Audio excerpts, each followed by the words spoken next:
Hi friends, ഞാനിപ്പോൾ വന്നിരിക്കുന്നത് തൃശ്ശൂർ ജില്ലയിൽ ഒരു കപ്പൽ പള്ളി കാണിക്കാനാണ്. നിങ്ങൾ എത്ര പേരാ പള്ളി കണ്ടിട്ടുണ്ടെന്ന് എനിക്കറിയത്തില്ല. എന്തായാലും നിങ്ങളെ ഞാൻ പള്ളി കാണിക്കാം. കണ്ടിട്ടുള്ളവർ കമൻറ്റ് ചെയ്യണം കേട്ടോ. കപ്പൽ രൂപത്തിൽ പണിത ലോകത്തിലെ ഒരേ ഒരു പള്ളിയുടെ മുമ്പിലാണ് നമ്മളിപ്പോൾ നിൽക്കുന്നത്. ഈ പള്ളിയുടെ ചിത്രം കണ്ട് മാർപ്പാപ്പ പോലും അത്ഭുതപ്പെട്ടുപോയി. തടാകം പോലെ വെള്ളം നിറച്ച് മീനും ആമയും ഒക്കെ ഉണ്ട്. ഈ പള്ളിയുടെ മുമ്പിൽ നിൽക്കുമ്പോൾ ഒരു കപ്പലിന് മുന്നിൽ നിൽക്കുന്ന പോലെയാണ് തോന്നുന്നത്. ഇതൊരു പള്ളിയാണെന്ന് തോന്നത്തേയില്ല. ഞാൻ ആദ്യമായിട്ടാണ് ഈ പള്ളി കാണുന്നത്.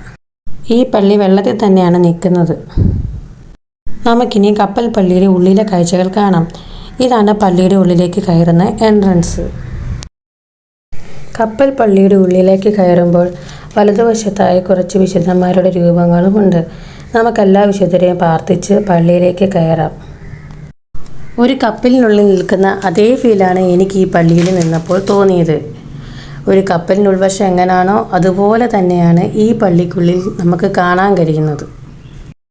ഈ പള്ളിക്കുള്ളിലെ ഇരുവശങ്ങളിലും നല്ല രീതിയിലാണ് ആർട്ട് വർക്കൊക്കെ ചെയ്തു വെച്ചിരിക്കുന്നത്. കാണാൻ നല്ല ഭംഗിയാണ്. അതുപോലെ തന്നെ അൾത്താര കാണാനും നല്ല ഭംഗിയാണ്. അതുപോലെയാണ് ഇവിടെ അലങ്കരിച്ചിരിക്കുന്നത്. പള്ളിയുടെ സൈഡിൽ കൂടെ വേണം സെമിത്തേരിയിലോട്ട് പോവാൻ. അവിടെ എന്തോ എഴുതി വെച്ചിട്ടുണ്ട്, പക്ഷെ വായിക്കാൻ പറ്റുന്നില്ല. പള്ളിയുടെ അടിവശത്തായിട്ടാണ് തോന്നുന്നു സെമിത്തേരി ഒരുക്കിയിരിക്കുന്നത്. അങ്ങോട്ട് പോകാൻ പറ്റത്തില്ല, ഗേറ്റ് അടച്ചിട്ടേക്കുക. പള്ളിയുടെ ബാൽക്കണിയിലേക്ക് പോകാനുള്ള പടികളാണിത്. പടികൾ കാണാൻ വളരെ മനോഹരമാണ്. അങ്ങനെ ഞങ്ങൾ പള്ളിയിൽ നിന്ന് പ്രാർത്ഥിച്ച് പുറത്തേക്ക് ഇറങ്ങി. ഈ കാണുന്ന പള്ളിയുടെ സൈഡ് വശമാണ്. പള്ളിക്കുള്ളിൽ കയറിയപ്പോൾ നല്ല തണുപ്പായിരുന്നു, AC ഒക്കെ ഉള്ളത് കൊണ്ട്. പുറത്തേക്ക് ഇറങ്ങിയപ്പോൾ നല്ല ചൂടും.